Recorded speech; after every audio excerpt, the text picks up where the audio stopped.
Alhamdulillah,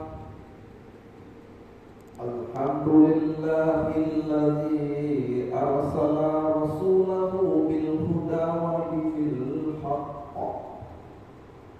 Asyhadu an la ilaha illallah wahdahu la syarika lah wa asyhadu anna Muhammadan abduhu wa rasuluh.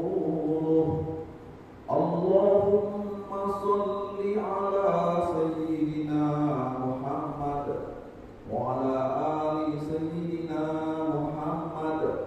Amma ba'du fa ya ibadallah, usikum wa nafsi bittaqwallah, faqad fazal muttaqun. Ya ayyuhalladzina amanu taqullaha haqqa tuqatih wa la tamutunna illa wa antum muslimun.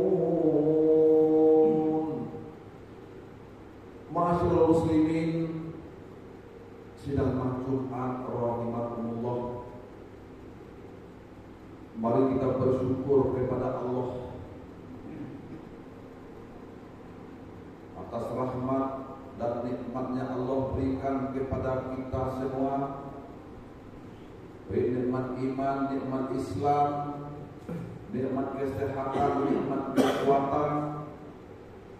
Nikmat iman dan Islam itu merupakan nikmat yang sangat besar sekali Allah berikan kepada kita semua, sehingga rahmat dan nikmatnya Allah kita pada detik ini, saat ini kita masih berada di masjidnya Allah. Dalam rangka kita, insya Allah kita akan melaksanakan sholat berjamaah Jumat pada hari ini. Mudah-mudahan dengan kehadiran kita pada kesempatan hari ini dengan ikhlas, merupakan nilai ibadah yang senantiasa tidak pernah terputus di hadapan Allah Subhanahu wa Ta'ala. Dan dengan rahmat dan nikmatnya Allah, kita merasa puas, tidak pernah merasakan puas untuk berbakti dan beribadah kepada Allah Subhanahu wa Ta'ala. Kemudian salam berserta salam senantiasa disampaikan kepada junjungan kita besar Nabi Agung Muhammad sallallahu alaihi wasallam. Mudah-mudahan kita di yaumil akhir nanti kita senantiasa mengenal syafaat Nabi kita Muhammad sallallahu alaihi wasallam. Khotib berwasiat, marilah kita meningkatkan iman dan takwa kita kepada Allah Subhanahu wa Ta'ala dengan takwa yang sebenar-benarnya, yakni melaksanakan apa-apa yang diperintahkan oleh Allah dan berusaha bagi kita untuk melaksanakan perintah-perintah itu, dan kita menjauhkan larangan-larangan Allah dan berusaha bagi kita agar kita mampu untuk menjauhkan larangan-larangan itu. Karena dengan berkat takwalah kita akan meraih suatu kebahagiaan, suatu ketentraman, suatu kedamaian kita hidup dalam kehidupan ini, baik dunia dan akhirat kita. Dan dengan berkat takwa kepada Allah, sehingga azab dan murkanya Allah dijauhkan oleh Allah Subhanahu wa Ta'ala. Bapak-bapak kaum muslimin sedang jemaah Jumat rahimakumullah. Saat ini ada 4 setelah khutbah kita secara garis besar, ada 4 hal yang akan ditanya oleh Allah Subhanahu wa Ta'ala kelak di hari kiamat.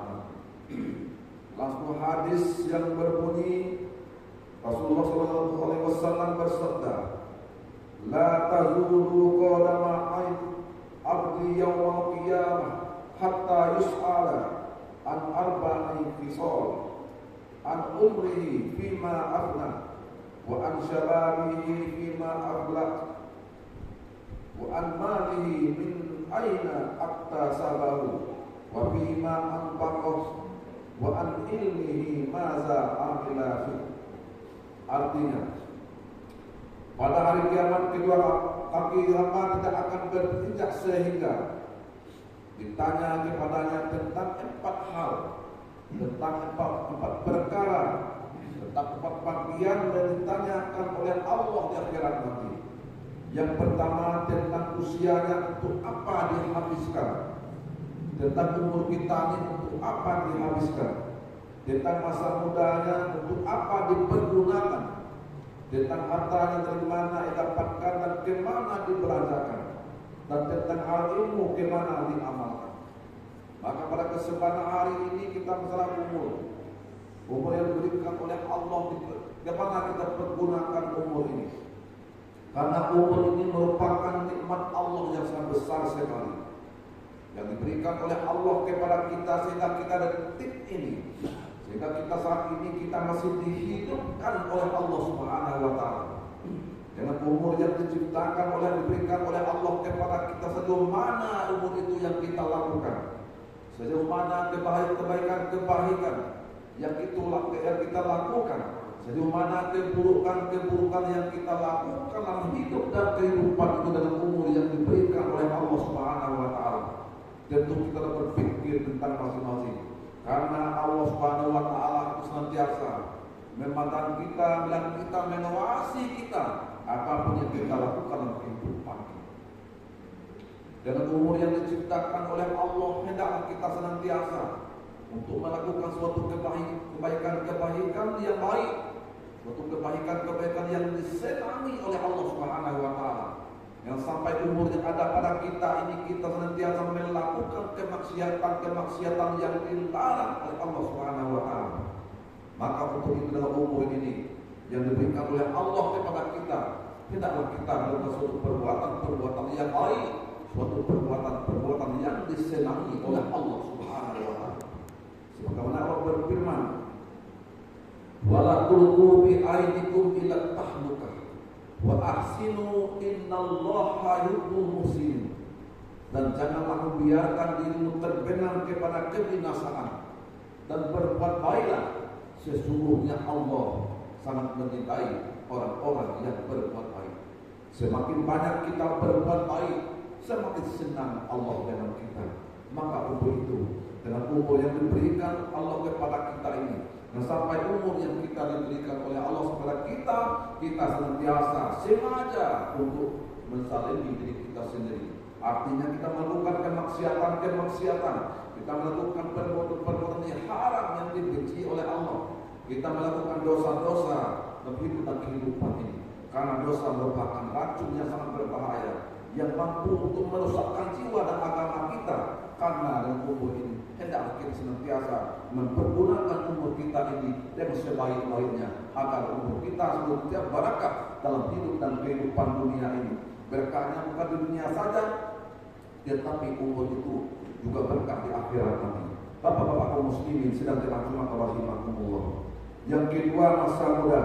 Masa muda yaitu untuk apa kita pergunakan masa muda kita? Apakah masa muda kita menuntut ilmu atau tidak? Apakah masa muda kita melakukan kemaksiatan atau tidak? Berapa kebaikan yang kita lakukan? Berapa kemaksiatan yang kita lakukan? Karena kita hidup dunia ini bukannya untuk mengikuti hal-hal yang baik, tetapi hal-hal yang nanti diridhoi oleh Allah Subhanahu wa Ta'ala. Was kita wa ma khalaqtul jinna wal insa illa liya'budun. Dan tidak kuciptakan jin dan manusia kecuali untuk menyembah dan mengabdikan diri kepada-Ku. Maka untuk itu kita hidup ini, yang kita memikirkan kesalahan-kesalahan orang lain, dan kita membuka aib-aib orang lain. Karena itu kita hidup ini hanya untuk menyembah dan berbakti kita kepada Allah. Kita hidup ini untuk berzikir kita kepada Allah, bukan untuk membuka aib-aib orang lain, bukan untuk menzalimi orang lain, bukan untuk menyakiti orang-orang lain. Karena kehidupan ini jelas, masa muda ini kita manfaatkan menggunakan masa muda kita. Sebagai kesehatan yang diberikan oleh Allah kepada kita, bisa kita pergunakan masa muda kita senantiasa diridhoi oleh Allah Subhanahu wa Ta'ala. Selalu kita berbuat kebaikan yang disenangi oleh Allah Subhanahu wa Ta'ala. Kemudian yang ketiga yaitu masalah harta. Dari mana harta mendapat dan kemana dibelanjakan. Kalau harta kita pikir-pikir pada jalan yang kita dapat, kadang-kadang perbuatan harta itu kita lakukan dengan cara yang tidak baik, maka berusaha kita harta itu dengan jalan yang baik, karena siapa itu nantiasa diridhoi oleh Allah Subhanahu wa taala. Semakin banyak harta yang diberikan oleh Allah kepada kita, semakin mendekatkan diri kita kepada siapa yang memberikan harta. Bukan semakin banyak harta yang diberikan oleh Allah kepada kita, kita semakin jauh dari Allah Subhanahu wa taala. Kita meremehkan perintah-perintah Allah, kita menjauhkan perintah-perintah Allah. Semakin banyak harta ini, kita gunakan harta ini semakin dekat kita dengan Allah Subhanahu wa taala. Karena harta ini adalah pertanyaan, dari mana hartamu, ke mana harta dimanfaatkan. Kemudian terakhir yaitu dengan ilmu. Dan ilmu yang nanti kita akan ditanya tentang apa, bagaimana ilmunya. Dia memiliki bagaimana mengembangkan ilmu. Ilmu ini baik ilmu agama atau ilmu umum. Hendaklah ilmu itu senantiasa bermanfaat untuk saudara kita, untuk teman kita, untuk kawan kita.